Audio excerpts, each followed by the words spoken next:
Hello everyone, Shrimati मोहरी देवी Tapadia girls college के YouTube channel में आपका फिर से स्वागत है। पिछले वीडियो लेक्चर में हमने इम्यूनोलॉजी स्टार्ट किया था। इम्यूनोलॉजी के कुछ बेसिक एग्जांपल देखे थे कि हम इम्यूनोलॉजी किसे बोलते हैं। वैसी स्टडी जिसमें हम इम्यून सिस्टम की स्टडी करते हैं वो होता है इम्यूनोलॉजी।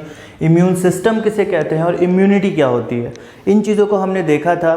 कुछ बेसिक कैरेक्टर्स देखे थे और हमने बैरियर इम्यूनिटी को थोड़ा पढ़ा था। तो बैरियर इम्यूनिटी के बारे में मैंने बताया था कि बैरियर इम्यूनिटी जो होगी वो इन्नेट का पार्ट ही होती है। अब इन्नेट और एक्वायर्ड जनरली अगर आप पढ़ने जाओगे कहीं भी तो आपको इम्यूनिटी दो टाइप की देखने को मिलेगी, एक इन्नेट इम्यूनिटी, दूसरी एक्वायर्ड इम्यूनिटी। इन्नेट इम्यूनिटी वो इम्यूनिटी होती है जिसके साथ हम जन्म लेते हैं। हमारे जन्म लेने से पहले भी वो इम्यूनिटी हमारे शरीर में प्रेजेंट होती है ताकि हमारे शरीर में कोई भी फॉरेन पार्टिकल फॉरेन पैथोजन अगर आए और डिजीज़ करने की कोशिश करे तो उससे हमारा शरीर लड़ सके। उस टाइप की इम्यूनिटी जो हमारे शरीर में पहले से प्रेजेंट होती है वो होती है इन्नेट इम्यूनिटी। और एडेप्टिव या एक्वायर्ड इम्यूनिटी वो होती है जो हमारे जन्म लेने के बाद हमारे अंदर डेवलप होती है। जैसे ही हमारा कोई डिज़ीज़ होता है, हमारे अंदर कोई फॉरेन पैथोजन हमारे अंदर आता है तो उसके प्रति जो हमारे अंदर एक शक्ति, एक पावर या एक इम्यूनिटी पैदा होती है, जनरेट होती है, वो होती है एक्वायर्ड इम्यूनिटी। तो आज जो है हम इन्नेट इम्यूनिटी को फर्दर आगे बढ़ेंगे कि उसमें कौन से इन्नेट इम्यूनिटी के ऐसे सेल्स हैं। WBC के अंदर ल्यूकोसाइट्स के अंदर बहुत सारे सेल्स आते हैं। वो सेल्स जो हैं हमारे इम्यून सिस्टम को स्ट्रॉन्ग करने का या इम्यूनिटी जो हमारे शरीर में फॉरेन पैथोजन आते हैं उनको मारने का या उनको ख़त्म करने का काम करती है। तो उन सेल्स के बारे में अपन देखेंगे आज। बैरियर के बारे में अपन ने कल पढ़ लिया था कि ये इन्नेट इम्यूनिटी का ही पार्ट है। बैरियर में अपन ने क्या पढ़ा था कि जो आउटर सरफेस या फर्स्ट लाइन ऑफ डिफेंस है हमारे शरीर का, फर्स्ट लाइन ऑफ डिफेंस क्या पढ़ा था अपन ने? स्किन के बारे में देखा था, रेस्पिरेटरी सरफेस के बारे में देखा था। रेस्पिरेटरी सरफेस में मैंने बताया था कि रेस्पिरेटरी सरफेस में लंग्स में जब आप जाओगे तो वहाँ पे एक रेस्पिरेटरी सीलिया प्रेजेंट होता है। वो क्या करता है? यूनिडायरेक्शनल मूवमेंट करेगा, एक ही तरफ की मूवमेंट करेगा ताकि जो भी पैथोजन सांस लेने के द्वारा सांस लेते समय अंदर आ जाते हैं हमारे शरीर में, उसको यूनिडायरेक्शनल मूवमेंट के थ्रू वो वापस बाहर भेज सके। तो इसके लिए रेस्पिरेटरी सीलिया हमारे अंदर एक फिजिकल टाइप का या फिर एक बैरियर इम्यूनिटी के लिए वर्क करता है। ओके, और भी हमने एग्जांपल्स देखे थे। HCl होता है हमारे स्टमक में प्रेजेंट होता है, टीयर्स होते हैं जिसमें लाइसोजाइम प्रेजेंट होता है, स्किन में भी बहुत सारे एंटीमाइक्रोबियल एंजाइम्स प्रेजेंट होते हैं, प्रोटीन प्रेजेंट होते हैं। तो आज बेसिक हमारा जो इम्यूनोलॉजी का टॉपिक होगा वो होगा इन्नेट इम्यूनिटी और सेल्स ऑफ इन्नेट इम्यूनिटी। ठीक है, इन्नेट इम्यूनिटी। इन्नेट बताया था मैंने, इन मतलब अंदर, नेट मतलब जन्म या बर्थ या बॉर्न होना, वैसी चीज़ जिसके साथ हम जन्म लेते हैं। तो इन्नेट इम्यूनिटी हमारे अंदर हमारे शरीर में जन्म से पहले ही रहती है और पूरे जीवन काल तक रहती है। Innate immunity okay, already present before birth. Next अपन आगे देखते हैं। इस इम्यूनिटी के बारे में एक चीज़ है, हर जगह आप पढ़ोगे कि this is non specific. Non specific का मतलब कोई भी पैथोजन आएगा, किसी भी टाइप का पैथोजन आए, ये अपने अंदर कोई चेंज नहीं लेके आता है। ये हर पैथोजन के लिए सेम फंक्शन अपनाते हैं। जितने भी पैथोजन आएंगे उनके लिए एक ही ट्रैक होगा, एक ही मैकेनिज्म होगा, उसी के द्वारा उनको ख़त्म करने की कोशिश करेंगे। तो इस टाइप की इम्यूनिटी ये है नॉन स्पेसिफिक इम्यूनिटी। किसी एक पैथोजन के लिए इम्यूनिटी ये नहीं बनती है। ठीक है, नॉन स्पेसिफिक हो गई। उसके बाद बैरियर के बारे में हमने पढ़ लिया कि बैरियर जो होता है इसी टाइप की इम्यूनिटी का एक पार्ट होता है। अब अपन देखते हैं कि जो इन्नेट इम्यूनिटी है ना, इसको बेसिकली दो पार्ट में डिवाइड किया गया है। अब दो पार्ट में डिवाइड किया गया है, कौन कौन से? एक तो कुछ इन्नेट इम्यूनिटी के सेल्स होते हैं, इम्यूनिटी सेल्स या इन्नेट इम्यूनिटी सेल्स बोल सकते हैं। अपन इसको दो पार्ट में अगर डिवाइड करें तो इन्नेट इम्यूनिटी के सेल्स, और सेकंड अगर डिवाइड करें तो यहाँ पे आता है कॉम्प्लीमेंट सिस्टम। एक सिस्टम है कॉम्प्लीमेंट सिस्टम, कॉम्प्लीमेंट सिस्टम। जहाँ पे हम देखेंगे कि कैसे इम्यूनिटी एक्टिव होती है हमारी, कैसे एंटीजन एंटीबॉडी बाइंडिंग होती है, इन सब के बारे में अपन पढ़ेंगे कॉम्प्लीमेंट सिस्टम में। ये अपन नेक्स्ट वीडियो में पढ़ेंगे। आज का जो वीडियो होगा उसमें हम इन्नेट इम्यूनिटी के जो सेल्स हैं उनके फंक्शंस जानेंगे कि कैसे वो फॉरेन पैथोजन से लड़ते हैं और उनको किल करते हैं या फिर शरीर से बाहर निकालते हैं। Okay, so will start innate immunity cells. अब इन्नेट इम्यूनिटी सेल्स में बहुत सारे सेल्स आते हैं, आपने नाम सुने होंगे। न्यूट्रोफिल्स होते हैं, इओसाइनोफिल्स होते हैं, बेसोफिल्स होते हैं, मास्ट सेल, माइक्रोफेजेस और भी बहुत सारे सेल हैं। तो इनके बारे में अपन देखते हैं कि क्या इनके बेसिक कैरेक्टरिस्टिक्स हैं और क्या इनके बेसिक फंक्शंस हैं। Okay, so will start from neutrophils. First is neutrophils. Neutrophils क्या है? ये तो एक तो सबसे पहली बात कि जो भी आपके इम्यून सेल्स होंगे उसमें सबसे ज़्यादा एबंडेंट यही होंगे। एबंडेंट का मतलब क्या होता है? सबसे ज़्यादा मात्रा में पाए जाने वाले या जिनकी संख्या सबसे ज़्यादा होती है। So these are the most abundant cells. Basically 60 to 70% immune cells neutrophils ही होते हैं। 60 to 70% जो सेल्स होंगे वो न्यूट्रोफिल्स ही होंगे। इसके आगे अपन न्यूट्रोफिल्स के फंक्शन देखते हैं। तो यहाँ पे these are the phagocytosis cell. They are phagocytic cells. अब फैगोसाइटिक सेल का क्या मतलब होता है? फैगोसाइटिक, अब फैगोसाइटिक में एक आप डिफरेंस समझो इस वर्ड का। फैगो मतलब ईट करना, खाना, टू ईट, और साइटिक या साइटोसिस मतलब ये सेल। टू ईट सेल मतलब सेल ईटिंग। इसको अब नॉर्मल भाषा में अपन बोले हैं तो सेल ईटिंग बोलते हैं। मतलब सेल जब किसी चीज़ को खाता है, इनगल्फ करता है, दैट इज फैगोसाइटोसिस या फैगोसाइटिक सेल्स हो गई है। ओके, तो किसी भी चीज़ को खा लेना, तो क्या करेंगे? ये जो फॉरेन पार्टिकल्स आएंगे, फॉरेन पैथोजन, उनको इनगल्फ कर जाएंगे, उनको अंदर निगल जाएंगे, तो उस तरह से वो मर जाते हैं। तो फॉरेन पार्टिकल्स को इनगल्फ करना ये इनका बेसिक फंक्शन होता है। That's why they are phagocytic cells. इसके आगे और देखते हैं, बहुत सारे एंजाइम्स भी इनके अंदर होते हैं, वेरियस टाइप ऑफ एंजाइम्स। सबसे पहले तो ये are found in blood and they are mobile, highly mobile. Mobile मतलब चलने वाले, जो चल सकते हैं, जो मूवेबल हैं, जो मूवमेंट कर सकते हैं, वो होते हैं मोबाइल। ब्लड स्ट्रीम में पाए जाते हैं, पर ये टिश्यूज़ में भी जा सकते हैं और जगह जगह जाके, चूंकि फैगोसाइटिक सेल्स हैं, तो जो भी फॉरेन पार्टिकल्स या फॉरेन ऑर्गेनिज्म आते हैं शरीर के अंदर, माइक्रो ऑर्गेनिज्म आते हैं, उनको इनगल्फ कर जाते हैं, इंजेस्ट कर जाते हैं। ये हाईली मोबाइल होते हैं। ये इनकी एक स्पेशलिटी है, फंक्शनैलिटी है कि ये हाईली मोबाइल होते हैं। ओके, दूसरी चीज़ ये कि इन्नेट इम्यूनिटी के फर्स्ट सेल में अपन पढ़ रहे हैं न्यूट्रोफाइल्स, और ये हमारे शरीर में बाहर से कोई भी फॉरेन पार्टिकल्स आ जाए। एक चीज़ मैंने आपको कल बताई थी कि बैरियर इम्यूनिटी को क्रॉस करने के बाद ही इन्नेट इम्यूनिटी में कोई भी ऑर्गेनिज्म एंटर करता है। तो कोई भी ऑर्गेनिज्म, कोई भी बैक्टीरिया, कोई भी वायरस, कोई भी पैथोजन, वो बाहर से बैरियर इम्यूनिटी को क्रॉस कर जाता है, आपकी स्किन को क्रॉस कर जाता है, फिर आपके शरीर में एंटर कर जाता है। उसके बाद फर्स्ट एक्शन इन्नेट इम्यूनिटी की तरफ से कोई सेल लेता है तो वो होता है न्यूट्रोफाइल्स। न्यूट्रोफाइल्स ही सेल है जो सबसे पहले एक्शन लेगा। तो ये usually the first cell to respond against foreign invaders. Foreign invaders या फॉरेन ऑर्गेनिज्म आप बोल सकते हैं। पहले सेल्स हैं जो कि फॉरेन इन्वेडर्स के खिलाफ एक्शन लेते हैं, neutrophils.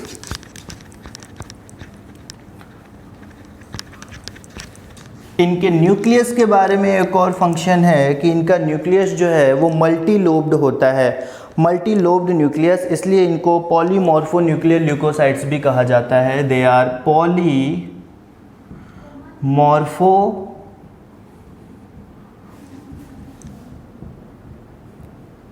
Nucleus. They have polymorpho nucleus या they are polymorphonuclear leukocytes. Poly मतलब बहुत ज़्यादा, मॉर्फो मतलब वैसा ऑर्गेनिज्म, वैसी कोई चीज़ जिसकी मॉर्फोलॉजी बदल रही हो या मॉर्फोलॉजी अलग अलग हो।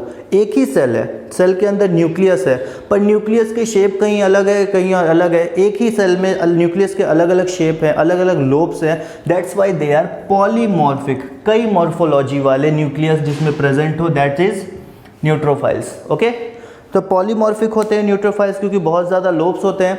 ग्रैन्यूल्स पाए जाते हैं इनके अंदर, सेल के अंदर ग्रैन्यूल्स पाए जाते हैं, छोटे छोटे ग्रेन्स पाए जाते हैं। सेल है तो उसके अंदर छोटे छोटे ग्रेन्स पाए जाते हैं।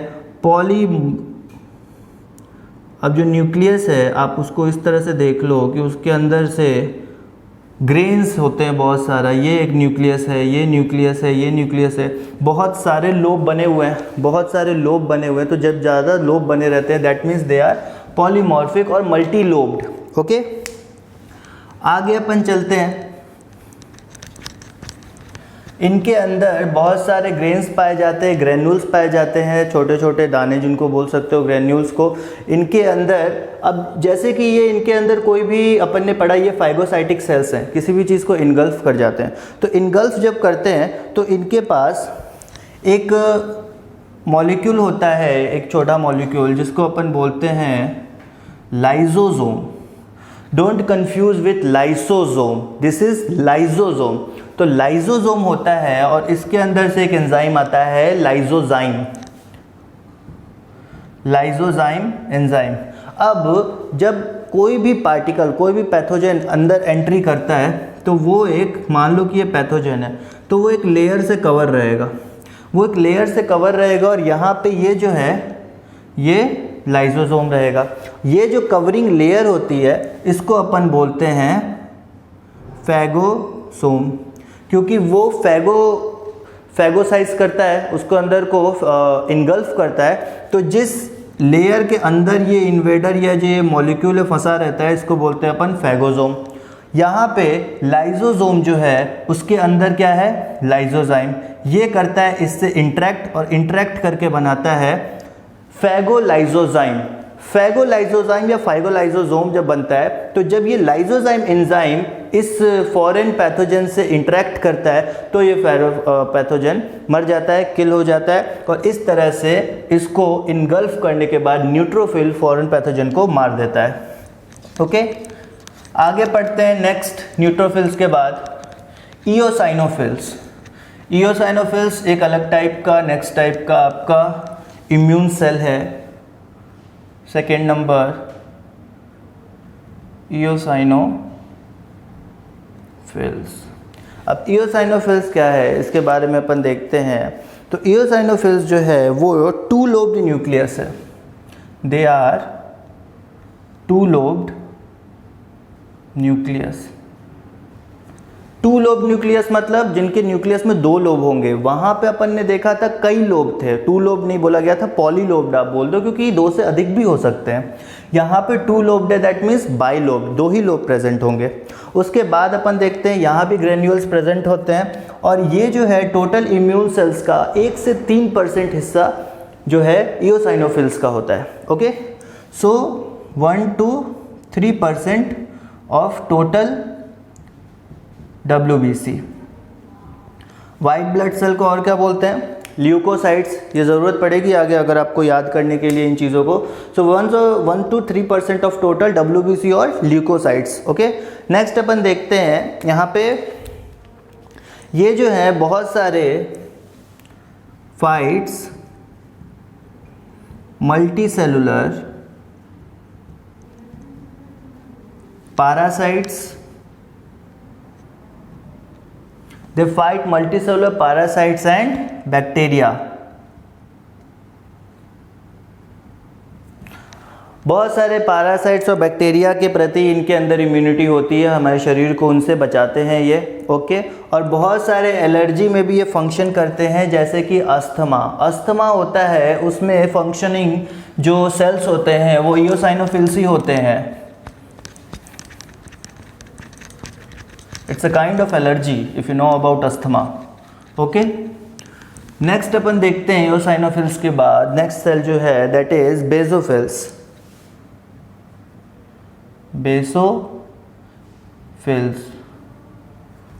इओसाइनोफिल्स के बाद बेसोफिल्स। अब ये WBC में सबसे कम मात्रा में पाए जाते हैं, अप्रॉक्स 0.5 to 1%। लीस्ट अबंडेंट, कभी कोई क्वेश्चन आ जाए कि WBC में मोस्ट अबंडेंट कौन सा था, न्यूट्रोफिल्स, लीस्ट अबंडेंट कौन सा था, आपका बेसोफिल्स। ओके, तो दे आर लीस्ट अबंडेंट, 0.5 से लेकर 1% होता है टोटल WBC में इनकी संख्या, या टोटल WBC में 100% में 1% या आधे % के आसपास इनकी संख्या होती है। ओके, नेक्स्ट अपन देखते हैं यहाँ पे कि ब्लड क्लॉटिंग में इनका रोल होता है। बेसोफिल्स के बारे में वैसे भी आपने पढ़ा होगा, they role in blood clotting,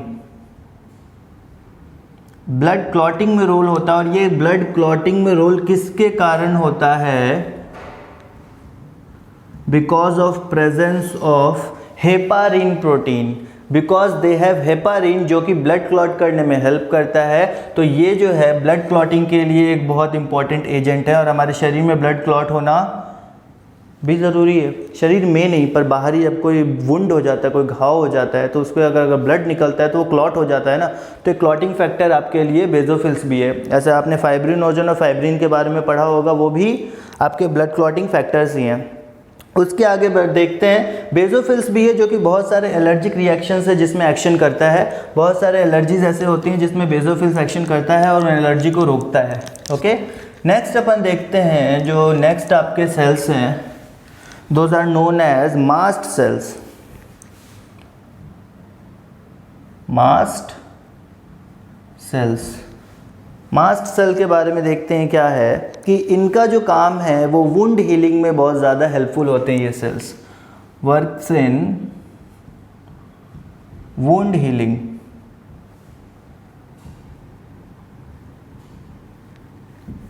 आपने देखा होगा कहीं चोट लगती है, घाव होता है, कुछ टाइम के बाद भर जाता है वो घाव जो भर जाता है वो किसके कारण होता है, because mast cell are activate on that particular point. उन पॉइंट्स पे मास्ट सेल एक्टिवेट होते हैं। ओके, ये भी इन्वॉल्व होते हैं बहुत सारे आपके एलर्जिक रिएक्शंस में, बहुत सारे एलर्जिक रिएक्शंस में ये भी प्रेजेंट होते हैं। और ये जो है म्यूकस मेम्ब्रेन्स में प्रेजेंट होते हैं। आपके शरीर में म्यूकस मेम्ब्रेन्स,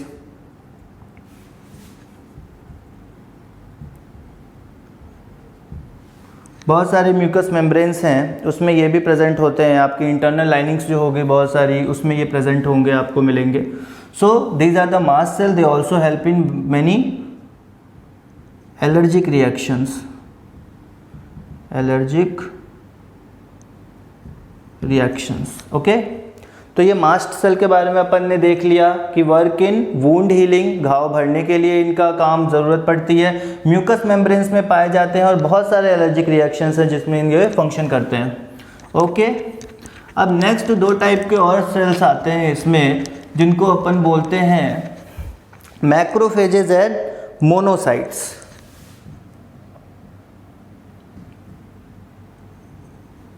मैक्रो मतलब बड़ा, और फिर यहाँ पे फेजेस आ गया।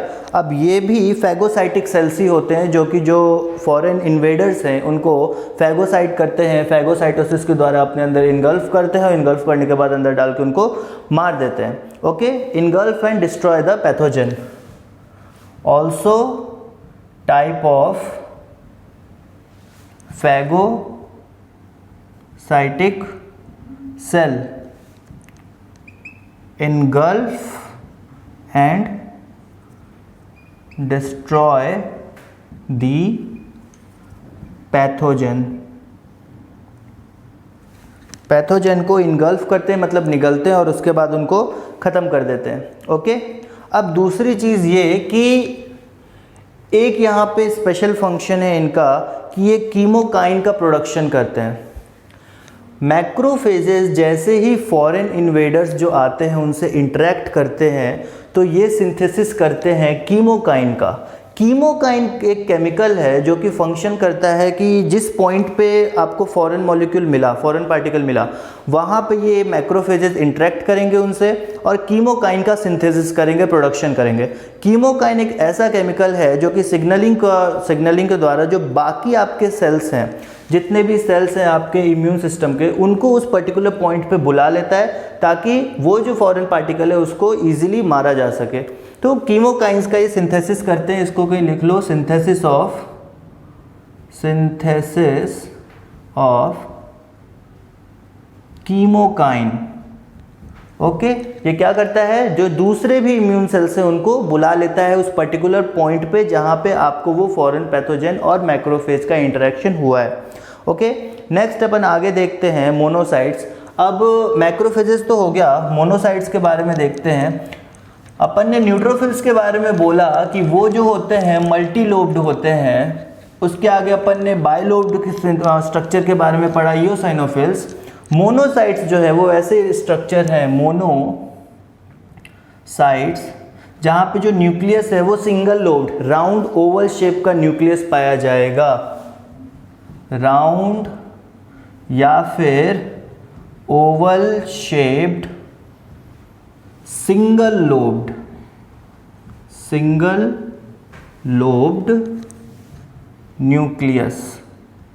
न्यूक्लियस जो है वो सिंगल लोब का पाया जाएगा। ओके, ये तो एक बहुत इंपॉर्टेंट फंक्शन हुआ, बहुत इंपॉर्टेंट पॉइंट हुआ मोनोसाइट्स का। नेक्स्ट भी देखते हैं, ये हो गया सिंगल लोब न्यूक्लियस हो गया। और ब्लड में ये सर्कुलेट होता है, मोटाइल होता है, सर्कुलेट्स इन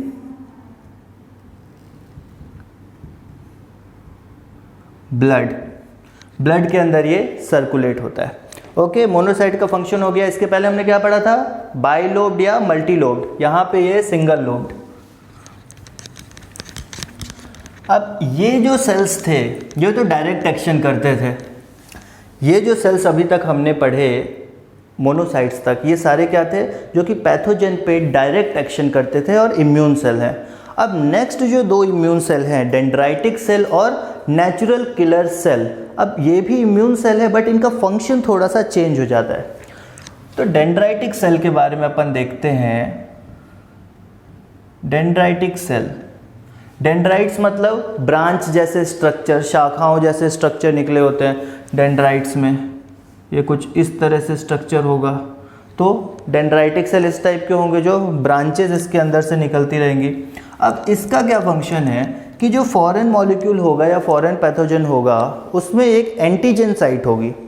फॉरेन पैथोजन में आपको पता होगा एंटीजन साइट होती है। तो इसीलिए एक चीज़ तो इनको बोला जाता है एंटीजन प्रेजेंटिंग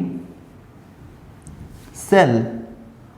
मतलब किसी को ये एंटीजन जो है वो प्रेजेंट करेंगे, एंटीजन के बारे में बताएंगे, जानकारी देंगे।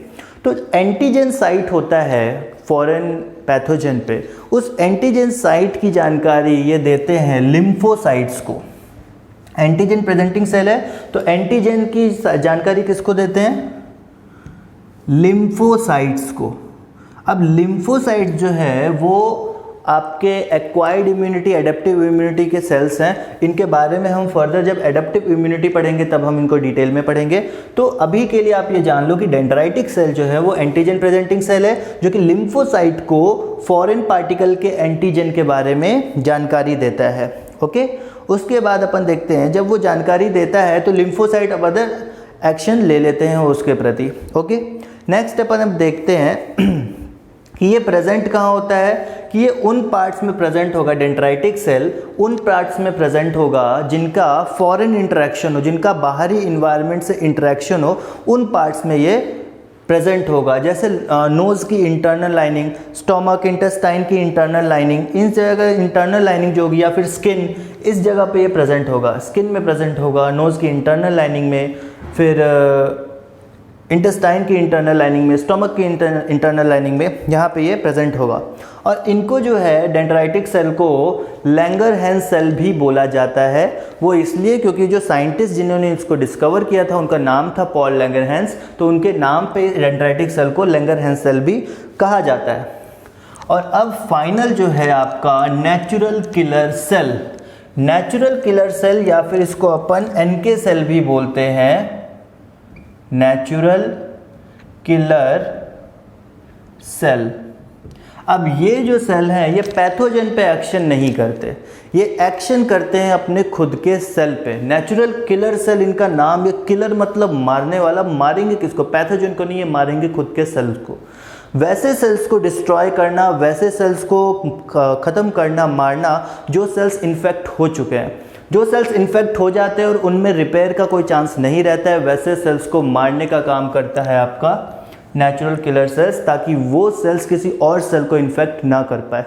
अपन बोलते हैं ना कि एक ख़राब सेब रहेगा वो सारे सेबों को ख़राब कर देगा। उसी हिसाब से अगर एक ख़राब सेल बच गया, एक ख़राब सेल रह गया, तो वो सारे सेल्स को ख़राब कर देगा। उससे बेटर है कि उस सेल को मार दिया जाए। तो नेचुरल किलर सेल पैथोजन पे एक्शन नहीं लेते, नेचुरल किलर सेल अपने खुद के सेल को डिस्ट्रॉय कर देते हैं। ओके, खुद के सेल को डिस्ट्रॉय कर देते हैं, like they destroy our own infected cell. ये लिखना ज़रूरी है, डायरेक्ट सेल मत लिख देना, इन्फेक्टेड सेल्स। जो सेल इन्फेक्टेड हो जाते हैं उनको ये डिस्ट्रॉय कर देते हैं। अब इन्फेक्टेड सेल जिस तरह से आप समझ लो आपके ट्यूमर सेल्स हो गए, या फिर वायरल सेल जो कि वायरस से इन्फेक्टेड सेल्स हो जाते हैं। कई सेल ऐसे हैं जिनको रिपेयर करना, जिनको ठीक करना पॉसिबल नहीं है, उन पैथोजेंस को हम ठीक नहीं कर सकते। तो वैसे सेल्स को जो हमारे अंदर एक क्षमता है कि हाँ भाई अपने कुछ सेल्स को तो मारा ही जा सकता है ताकि बाकी सेल्स को बचाया जा सके। तो नेचुरल किलर सेल्स जो हैं वो सेल्फ कंट्रोलिंग, सेल्फ रेगुलेटरिंग मैकेनिज्म्स के द्वारा ये अपने ही सेल्स को डिस्ट्रॉय कर देते हैं ताकि वो सेल दूसरे सेल को इन्फेक्ट ना कर पाए। तो ये बेसिक कुछ सेल्स थे आपके इम्यून सिस्टम के। इम्यून सिस्टम में ये सेल्स पाए जाते हैं, वो भी इनेट इम्यूनिटी में। अब मैंने ये बताया था कि इनेट इम्यूनिटी में फर्दर एक कॉम्प्लीमेंट सिस्टम भी होता है, उसके बारे में हम नेक्स्ट वीडियो में डिस्कस करेंगे। और उसके आगे हम देखेंगे कि इनेट इम्यूनिटी और एक्वायर्ड इम्यूनिटी, उसके बीच का एक कनेक्टिव लिंक है एक तरह से कॉम्प्लीमेंट सिस्टम, कि उन दोनों को कैसे जोड़ा जाता है। क्योंकि अब एक्वायर्ड इम्यूनिटी जो होगी वो स्पेसिफिक टाइप ऑफ इम्यूनिटी होगी जो कि एक स्पेसिफिक एंटीजन के लिए बनी होगी, या एक स्पेसिफिक फॉरेन पार्टिकल या फॉरेन पैथोजन के लिए बनी होगी, और वो थोड़ी कॉम्प्लेक्स टाइप की होगी, बहुत स्पेसिफिक होगी, बर्थ के बाद आपके अंदर डेवलप होती है। तो उसके बारे में हम अगले वीडियो में पढ़ेंगे। तो आई होप कि ये वीडियो आपको पसंद आया होगा। अगर आपको ये वीडियो पसंद आया है तो प्लीज़ इस वीडियो को लाइक कीजिए, शेयर कीजिए और हमारे चैनल को सब्सक्राइब कीजिए। मिलते हैं नेक्स्ट वीडियो में नेक्स्ट टॉपिक के साथ। Thank you very much.